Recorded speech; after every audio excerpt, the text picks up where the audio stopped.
not last as long, etc., that might be less secure. In the case of workers employed for profit, and especially independent workers, people who invest money in their business, the risk is that the business will fail and they'll lose the money. The other side of the risk is that they have the opportunity to earn larger amounts. They have the potential to earn more than someone who's simply an employee. And similarly with the concepts of dependency and subordination, we're tending to talk about dependency. We looked at, as I said, we looked at two aspects of dependency: the economic dependency and the organizational dependency. The reality is that the amount of dependency is one thing. So an employee is dependent on the economic unit that the employee works for the job.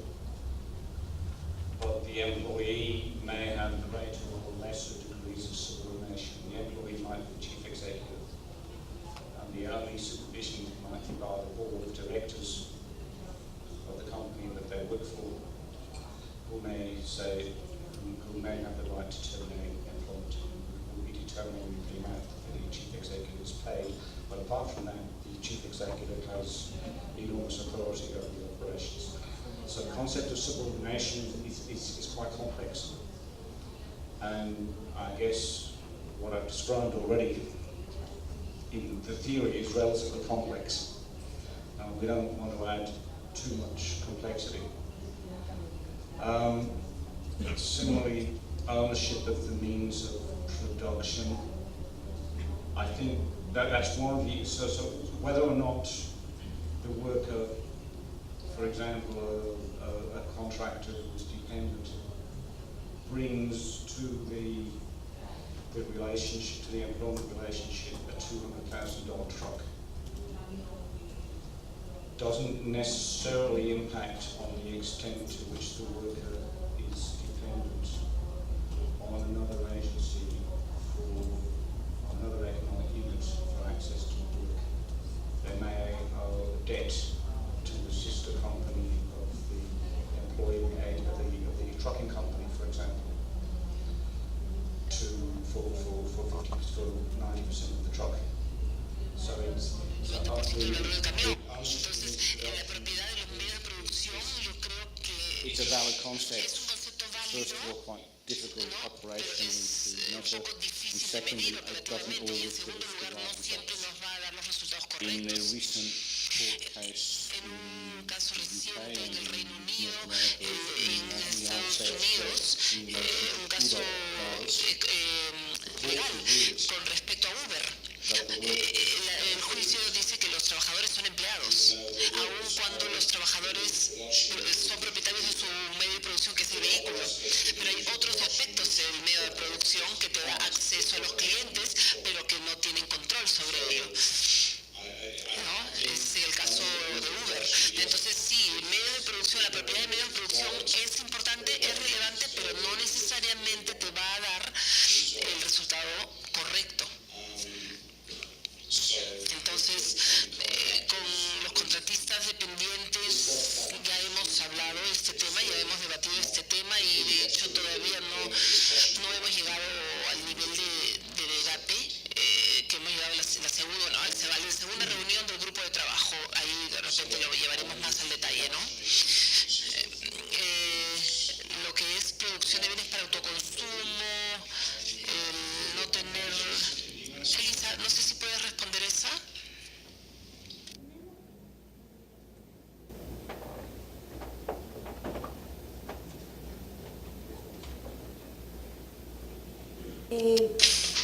En discusiones con David, y me puedes corregir si este es el caso, lo que se ha hecho es un ejercicio conceptual de identificar las combinaciones que se pueden dar para formas de trabajo más allá de la ocupación. Entonces, lo que se ha presentado es ese ejercicio intelectual ahorita de considerar que es posible que existieran grupos. Es cierto que en la 19ª resolución que se adoptó por la 19ª conferencia, se incluyó un párrafo en donde se decía que para productores de alimento de subsistencia, entonces se reducía a un subgrupo.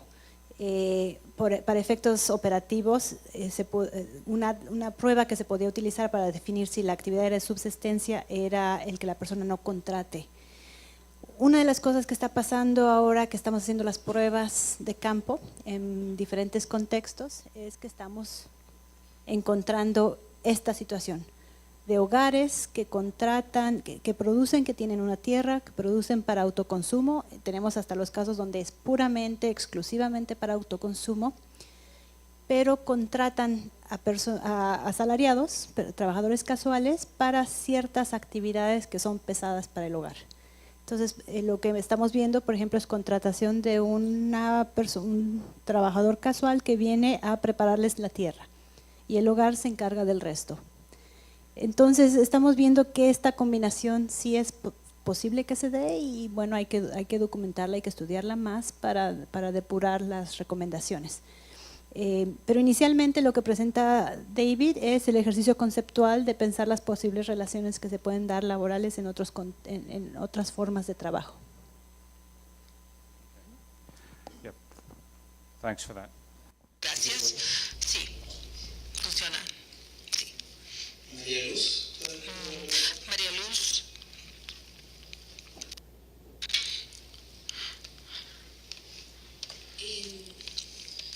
Bueno, con respecto a los riesgos About the risks también, also. digamos, uno sabe que, We know that, como se ha entendido, que los independientes so we know that independent workers have expenditure and income, and the relation between that, they will give me my profit. So I will either have a loss or a profit. There is an associated economic risk.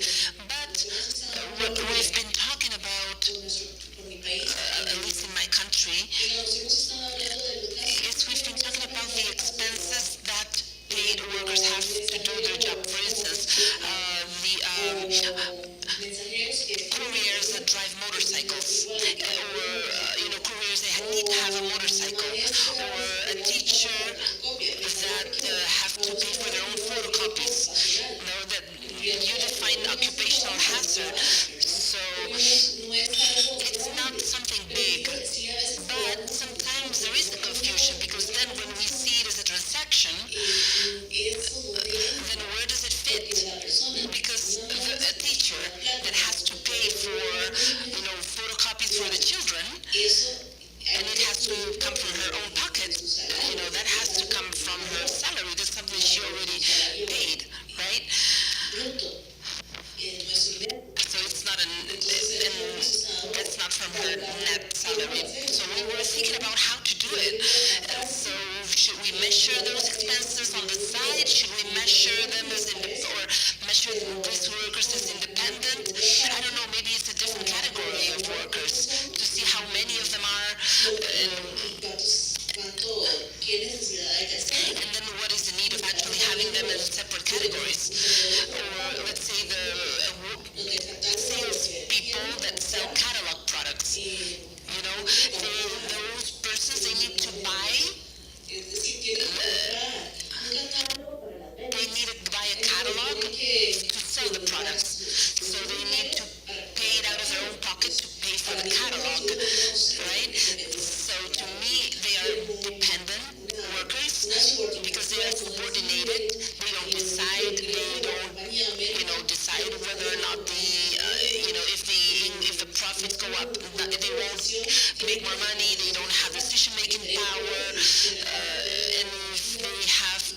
the fee, and after that they can make more money.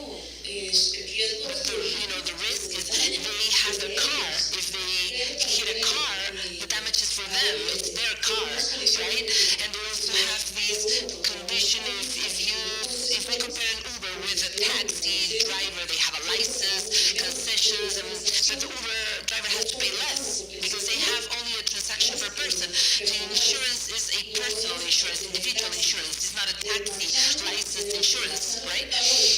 Marchamos is in Costa Rica. It's an insurance payment you have to do, and it's per car.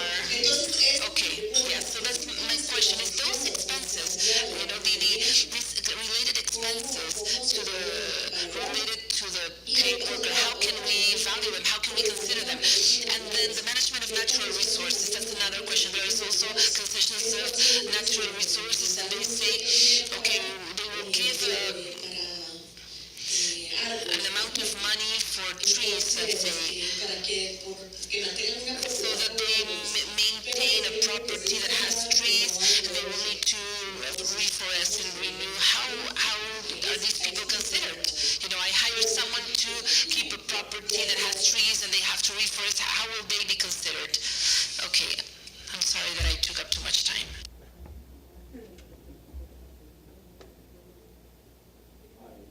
I can answer that directly if you want. Puedo responderlo directamente. No sé si quieren tomar más preguntas antes, pero puedo responderlo ahora si quieren.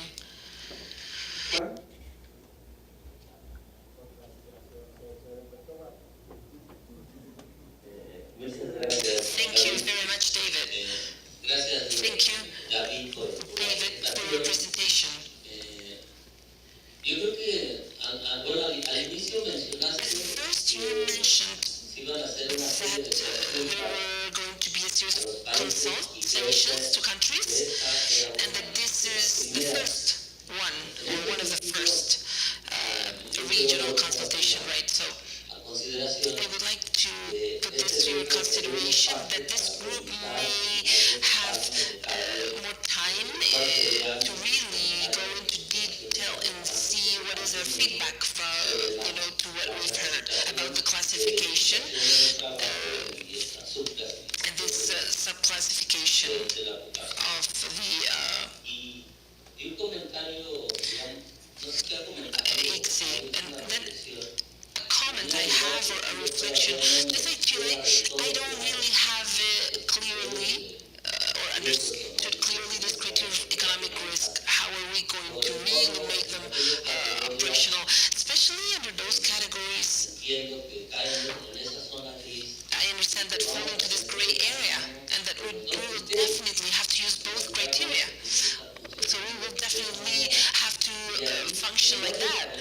So where will we establish that line between one and the other?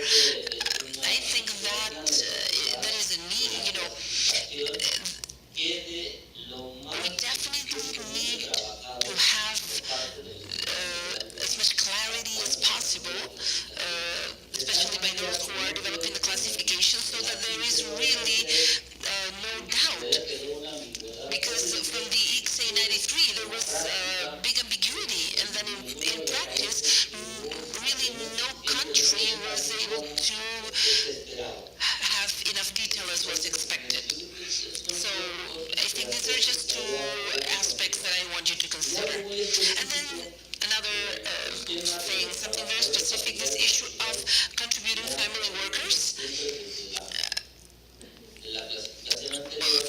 I've always thought, even from the last, the last classification, in essence, these are workers that are not paid, unpaid workers. That's the main thing, because if they did get a pay or a profit, they would be in the other two classifications. However, they're not getting paid.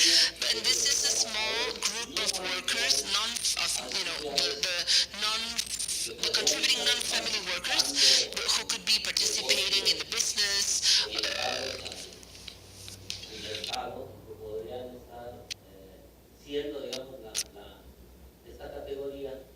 They could fall under this category. I think they could also be under this same category of contributing workers.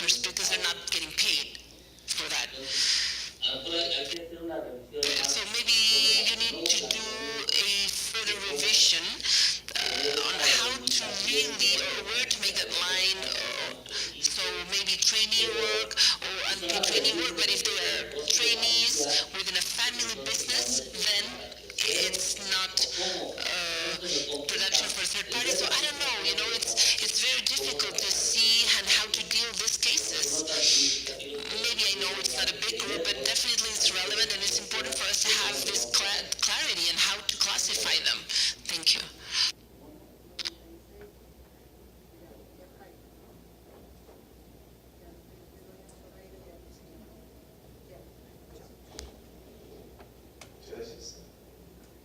First of all, I would like to congratulate you, David, because leading this process, it's a big undertaking, and so I have a specific question, and it's when we have the classification based on economic risk, we have the discussion about trainee workers or apprentices that are not paid in return. So unpaid trainee work, and the proposal that you're sharing with us based on this new classification incorporates them as a category. So my question is, do we know that the payment criteria is a classification criteria and not a characterization criteria? So why don't we make an extra effort to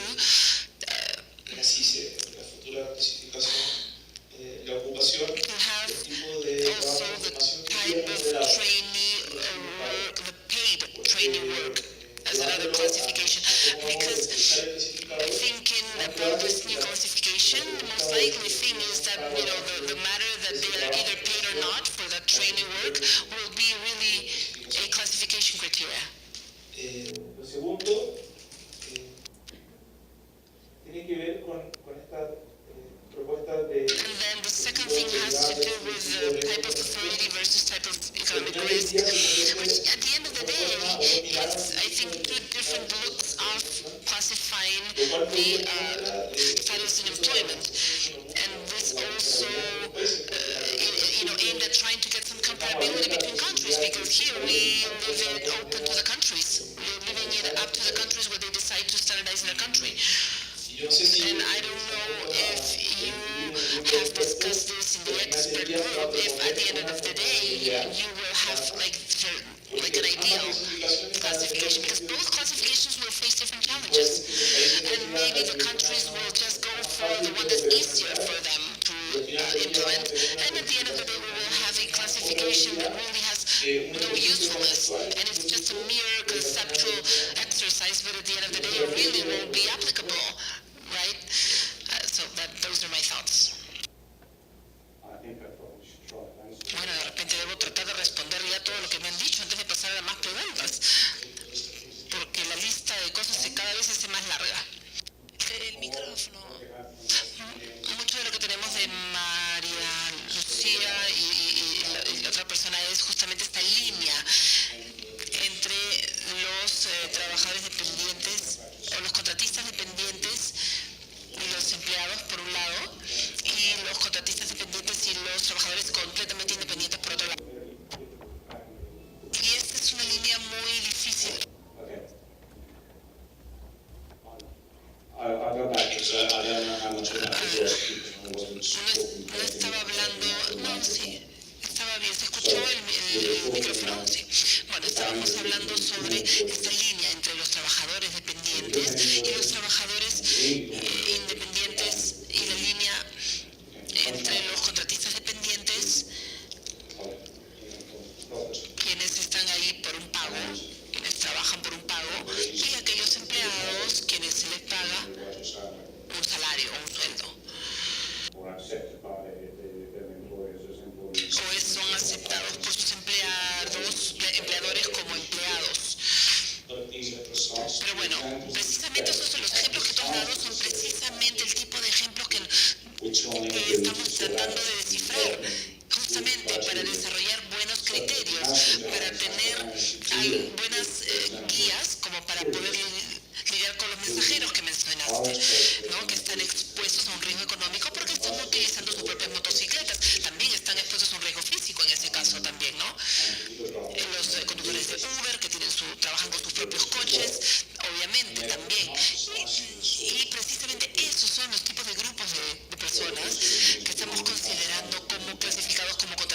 independientes, pero no necesariamente operan un negocio, pero están expuestos a cierto nivel de riesgo económico y normalmente se les paga por el trabajo por el tiempo que trabajan. Tenemos un caso también en Sudáfrica, en la reunión del grupo de trabajo. ¿Qué pasa, por ejemplo, alguien que vende seguros por comisión? ¿No? Ese es otro ejemplo. Un vendedor de una póliza de seguro que gana comisiones por cada póliza y tiene su propio coche, maneja, va a visitar a sus clientes, pero vende los seguros y gana por cada seguro que vende. Entonces, a la conclusión a la que llegamos es que eso sería un contratista dependiente, porque él no se le paga un salario, ellos no tienen ninguna contribución social ni beneficios sociales que estén pagando. Entonces, lo que estamos tratando de establecer justamente es una serie de reglas que nos permitan diferenciar entre estos grupos. Nuevamente, alguien que, por ejemplo, vende por catálogo, como dijiste, no tiene que tener su propio inventario en la casa para vender los productos, ¿no? Y tiene que ir a tocar las puertas a los clientes, llamar por teléfono a los clientes o hacer estas tipo fiestas de Tupperware, ¿no? Para vender. Ellos no son empleados de las compañías para las que venden, ¿no? Y tampoco tienen un negocio independiente. Entonces, estos precisamente son los grupos que estamos evaluando. Es como los de Uber, que ya mencioné. Es el mismo grupo. Y ahora, con este caso de los recursos naturales, no sé si te entendí bien, porque como ya no hubo tiempo de completar la pregunta, pero si tú tienes propiedad y estás utilizando esa propiedad para producir algo, y tienes que emplear a alguien para que te cuide esa tierra, ¿es así? Bueno, si tú le estás pagando a alguien para que te dé los servicios, esa persona o es un empleado o es un empleado independiente dependiendo de la naturaleza del contrato. No, pero no sé, no te entendí bien la pregunta porque no hubo tiempo de completarla bien.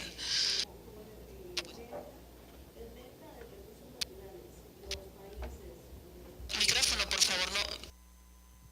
Es venta de recursos naturales. Entonces, los países más desarrollados pagan para que se conserve un bosque o se conserve áreas de conservación privadas, de propiedad privada. Entonces, las personas tienen que estar sembrando árboles también dentro de esos bosques. Entonces, están recibiendo como una renta por mantener sus recursos naturales. But if these are resources that they own, Pues el dinero que ellos reciben, que es del gobierno, para mantener el bosque, pero el pago es condicional al trabajo, ¿no? A sembrar y a mantener el bosque. Bueno, son trabajadores independientes para mí entonces. Son trabajadores independientes. En ese caso, al menos el que describes. Si es que ellos tienen que pagarle a alguien para que haga el trabajo por ellos, ya entonces son empleadores. Y si reciben, o sea, si la fuente de los fondos no es relevante, en realidad, para determinar si son independientes o no, o empleados, ¿no? Asalariados. Y la gente a la que le paga para hacer el trabajo serían los asalariados, los empleados de él.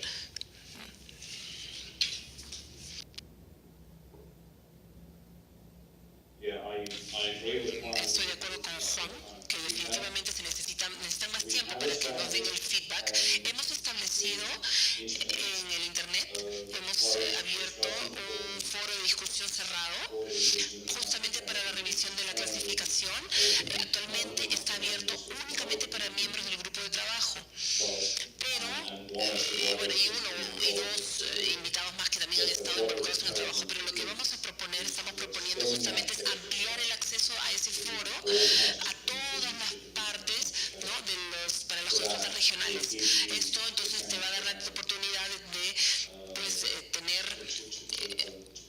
de poder ver bien las propuestas con tiempo, con calma y también dar tus comentarios y tu feedback sobre las propuestas a medida que se van desarrollando más. Por el momento el sitio solamente funciona en inglés por el momento, pero no tenemos ningún problema si tenemos que traducirlo al español también y trabajarlo en español, ¿no?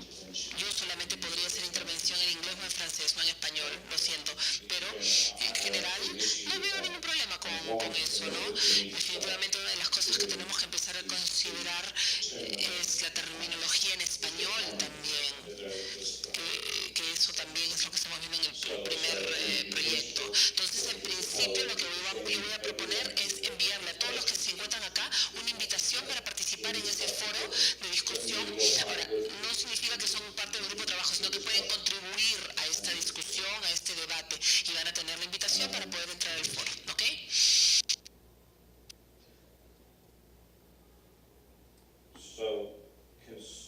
Bien, con respecto a los trabajadores familiares auxiliares, en principio, ahora, si se les paga o no, obviamente ellos reciben beneficios en retorno o en compensación del trabajo que hacen.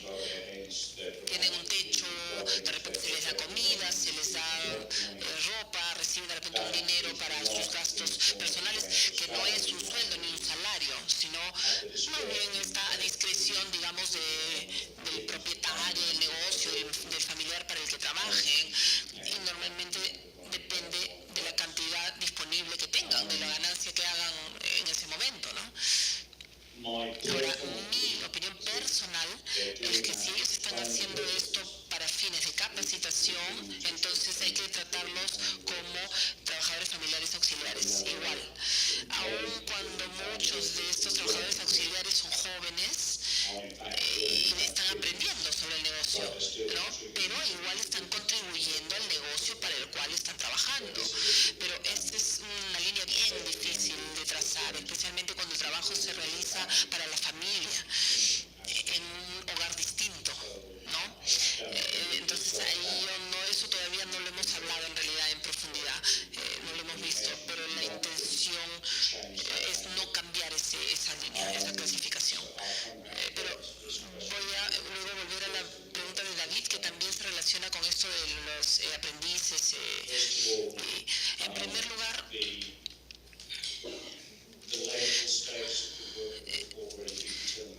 la situación en el empleo trabajador va a ser determinada y va a basarse en el enfoque actual. Eso no lo vamos a cambiar. Una vez que sepamos que alguien está trabajando como un aprendiz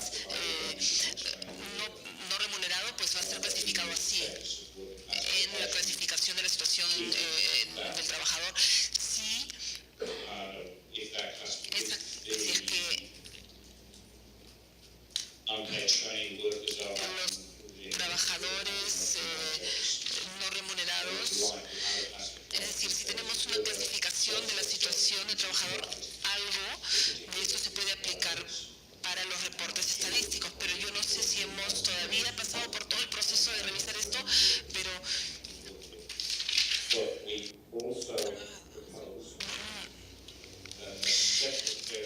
hay una variable separada para los trabajadores en formación,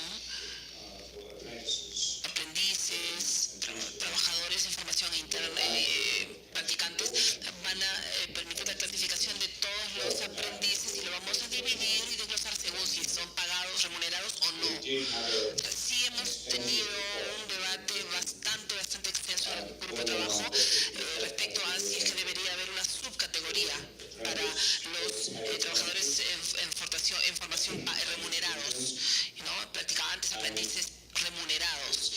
Y se acordó que en general se van a clasificar como el empleador a plazo fijo, porque normalmente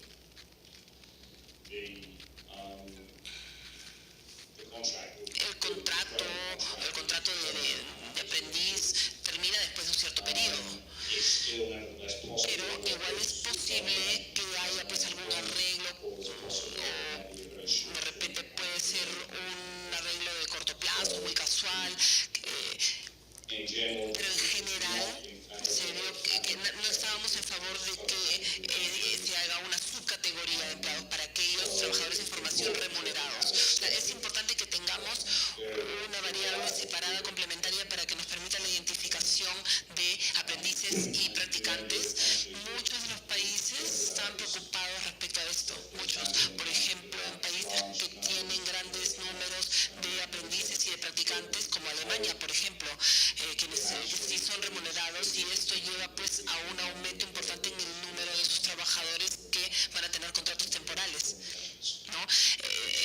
y porque Alemania tiene un programa de aprendices muy fuerte, eso podría cambiar mucho las estadísticas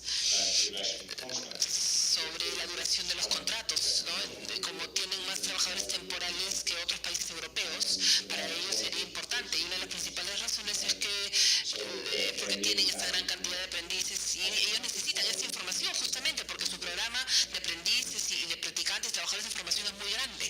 Entonces sí, definitivamente, como te digo, hay algunos países que lo han empezado, vamos a justamente ver esta recomendación de que se tienen que identificar definitivamente a los trabajadores en formación, aprendices y practicantes. Y luego la segunda parte de tu pregunta o comentario.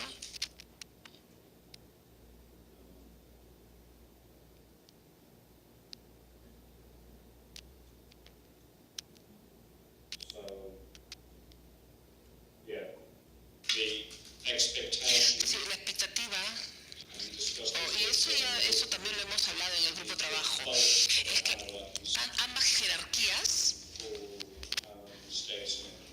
para lo que es situación en el empleo se va a utilizar en todos los productos estadísticos. Es decir, que esto se va a clasificar según cada una de estas dos jerarquías, pero dependiendo del propósito del producto estadístico que ustedes estén desarrollando. Las categorías detalladas son las mismas, en primer lugar. Las estadísticas agregadas luego pueden ser compiladas o recolectadas de la misma manera, pero la mayoría de los análisis sociales y laborales, la jerarquía que se basa en la autoridad, en el tipo de autoridad y en la dependencia va a ser la más importante. Ahora, para algunos fines específicos, como por ejemplo análisis de salarios y de estadística para las cuentas nacionales, la otra jerarquía es la que prevalecerá, es la que se requerirá. Pero la resolución tiene que realmente ser muy específica al respecto, tiene que dar recomendaciones muy detalladas.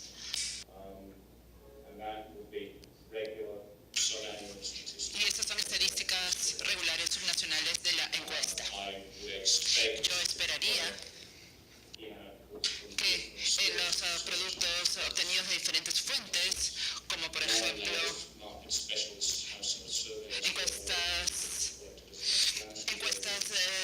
de viviendas, donde se recolectan este tipo de variables, quizás la jerarquía basada en autoridad se va a poder utilizar. Y quizás las categorías de nivel superior van a ser las únicas que se van a producir en este caso. Nosotros no hemos revisado eso, así que no necesariamente va a ser el caso.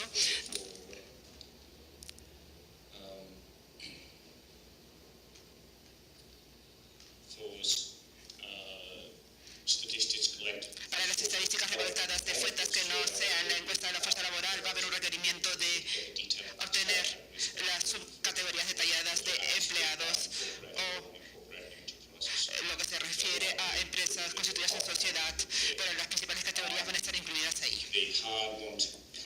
La más difícil de recolectar son los contratistas dependientes, pero quizás eso es importante tanto para el análisis social y también para un análisis detallado del mercado.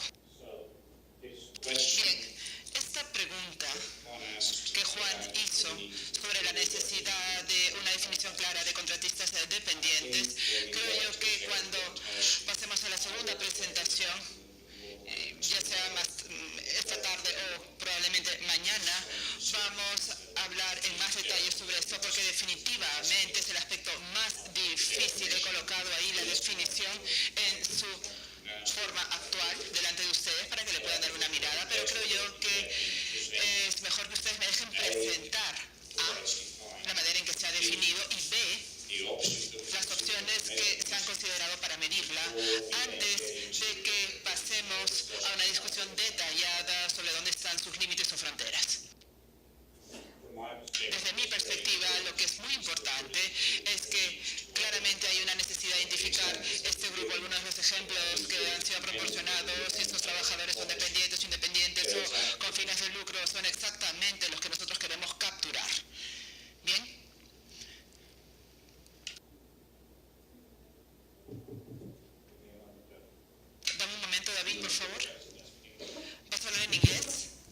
Primero que nada, agradecerte, David, por la presentación, por la que hiciste hoy, por la que vas a hacer mañana.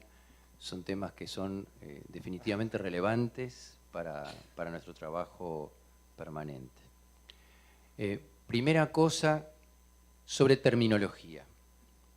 Y esto es sobre todo para nuestras excelentes traductoras. Tenemos personas con empleo, personas ocupadas y personas que trabajan o con trabajo. Estos grupos son uno cada vez más amplio que el otro. Las personas con empleo son las personas empleadas.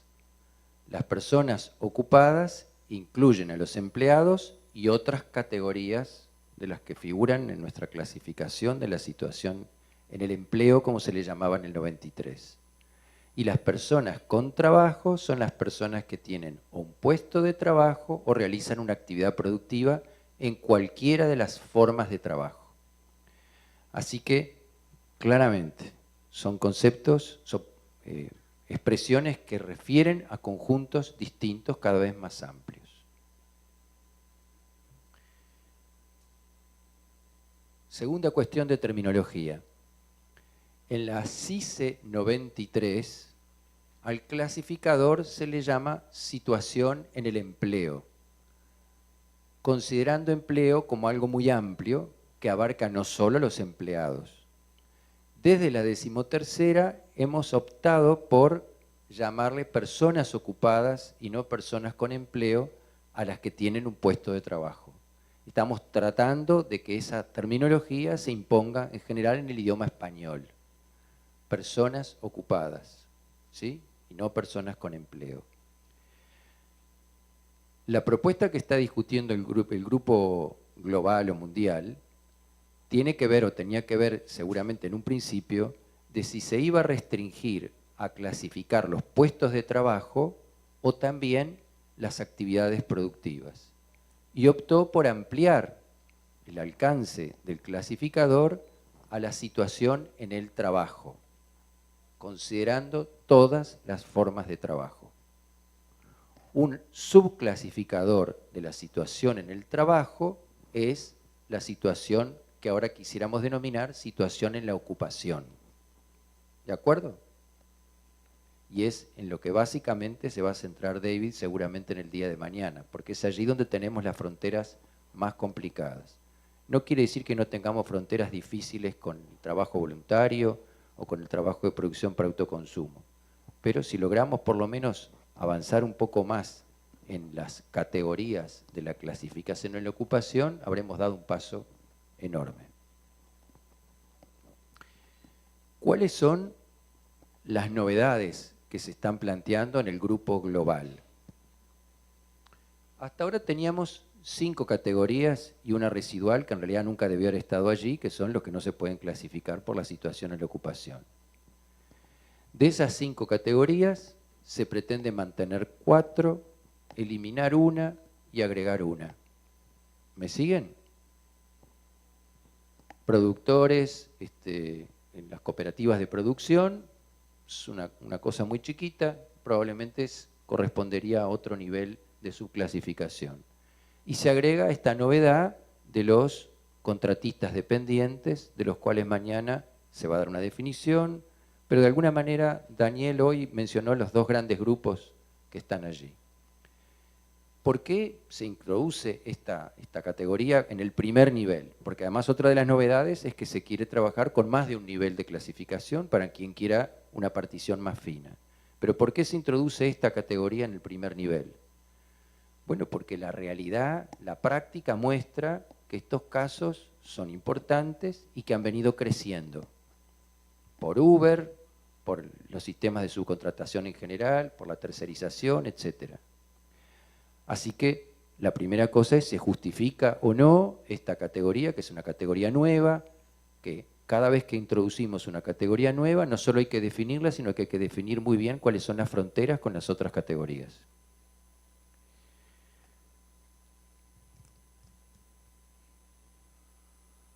Otra novedad es qué criterios, no sé si novedad, qué criterios utilizar para el primer nivel de la clasificación y qué variables auxiliares, complementarias o de análisis utilizar adicionalmente para las siguientes subcategorías. Lo presentó ya David como opciones que hay que estudiar. Y finalmente, un tema que me preocupó mucho desde que se discutió o se comentó en el grupo global y que ahora también volvió a surgir, que es la necesidad de definir más precisamente el concepto de riesgo económico. Y voy a decir algunas cosas al respecto. ¿Cuáles son los riesgos del asalariado? ¿Cuáles son los riesgos del asalariado? Uno, que terminado su periodo, la quincena o el mes, no le paguen su sueldo, porque él está cambiando sus horas de trabajo por una remuneración. Uno de los riesgos es que no le paguen en el momento que corresponde cobrar su sueldo, su salario, su comisión o como se le llame. Y hay un segundo riesgo, que es el de la continuidad del contrato. No depende de él, básicamente, la continuidad del contrato. Bueno, él puede zafar si quiere, pero ahí no hay riesgo. El riesgo es que lo despidan.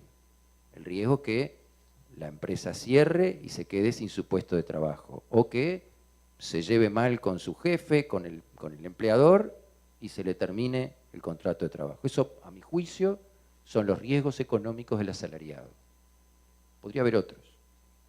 ¿Cuáles son los riesgos económicos del empleador? Y podríamos seguir así con cada una de las categorías, porque ahora lo interesante es cuáles de estos riesgos son los inherentes al contratista dependiente. Pero me quiero centrar en el empleador.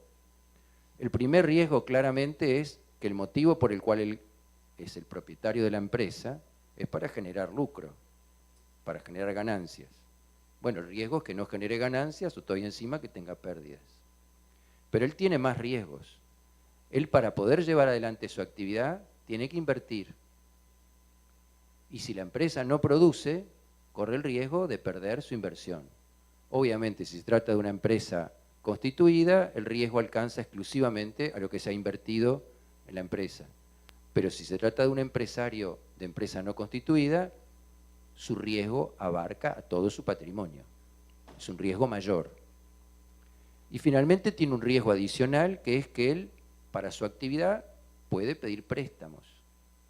De hecho, es una práctica habitual en la actividad económica, que si no le alcanza con capital propio, él solicita préstamos.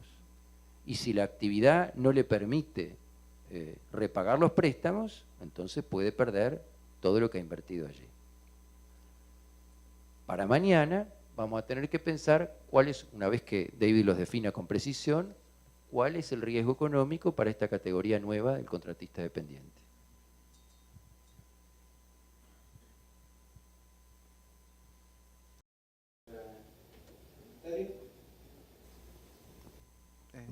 David. I might just, yeah, I agree with everything that De acuerdo David con todo lo que David ha dicho hasta el momento. I think it's also Creo important que también es importante saber que en el grupo de trabajo global hubo una extensa discusión sobre si deberíamos enfocarnos únicamente en lo que es ocupación o empleo, al grado al cual debería ser extendido o no, más allá de lo que es ocupación o empleo. También hubo un fuerte acuerdo que las normas tenían que cubrir todas las formas de trabajo, pero también que tenía que haber un énfasis en la clasificación de lo que es situación en la ocupación, porque ahí es donde tenemos el principal problema. Por esa razón nos sentamos y discutimos qué conceptos eran relevantes para lo que es ocupación, para lo que es empleo.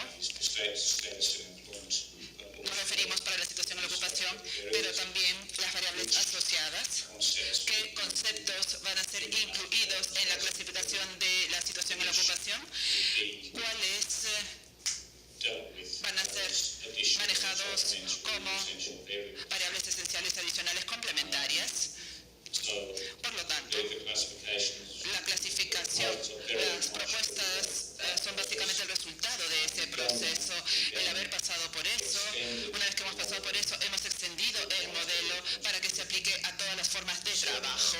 Por lo tanto, la clasificación de la situación del trabajo, del trabajador, que puede que cambie a status in work en inglés, pero puede que no, en realidad no funciona tan bien en inglés, en mi opinión, status of work.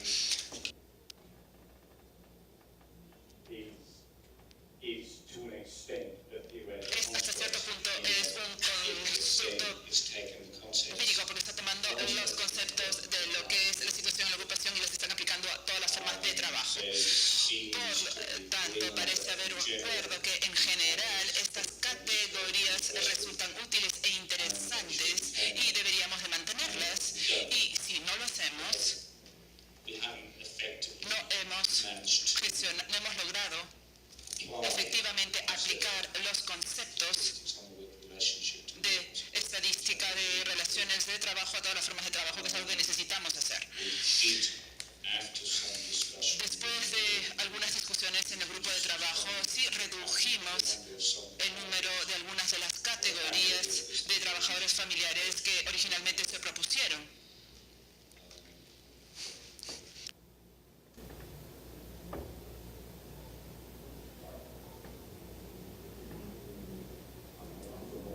No sé si hay más preguntas o podemos continuar o decir que On anyway, that might not last as long, etc., that might be less secure.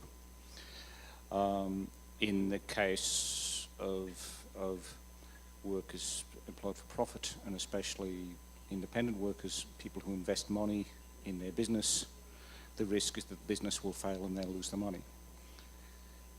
The other side of the risk is that they have the opportunity to earn larger amounts. They have the potential to earn more than someone who's simply an employee. And similarly with the concepts of dependency and subordination, we're tending to talk about dependency. We've looked at, as I said, we looked at two aspects of dependency: the economic dependency and the organizational dependency. The reality is that the amount of dependency is one thing. So an employee is dependent on the economic unit that the employee works for the job. But the employee may have greater or lesser degrees of subordination. The employee might be the chief executive, and the only supervision committee by the board of directors